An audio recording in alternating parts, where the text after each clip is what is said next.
हम लोग बचपन से ये सुनते आए हैं कि दुनिया गोल है और ये सूरज के गिर्द 1674 किलोमीटर पर आवर की रफ्तार से घूम रही है और हमें कुछ महसूस भी नहीं होता। आपके ज़हन में हमेशा से ये सवाल रहा होगा कि अगर दुनिया गोल है तो उसके नीचे की तरफ रहने वाले लोग गिर क्यों नहीं जाते। असूलन तो उनको गिर जाना चाहिए, लेकिन वो क्यों नहीं गिरते हैं? तो आइए जानते हैं दोस्तों।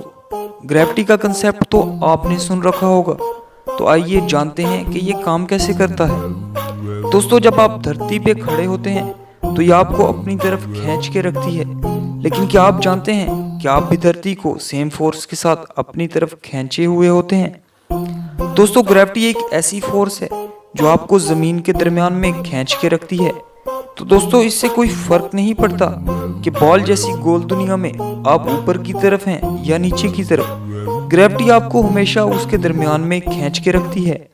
इसलिए आप गिरते नहीं हैं और आपको हमेशा यही महसूस होता है कि आप जमीन के ऊपर वाले हिस्से पे हैं। इसीलिए आपको आसमान भी ऊपर की तरफ नजर आता है। तो दोस्तों, आप इसीलिए नहीं गिरते क्योंकि ग्रेविटी आपको थामे रखती है और आप नहीं गिरते हैं। तो दोस्तों, इस तरह की मजीद फैक्ट्स और वीडियोस के लिए आप हमारे चैनल को सब्सक्राइब कर लीजिए और बेल के आइकन को प्रेस कर लीजिए ताकि मजीद आने वाली वीडियोस के लिए आप लोगों को नोटिफिकेशन मिलता रहे।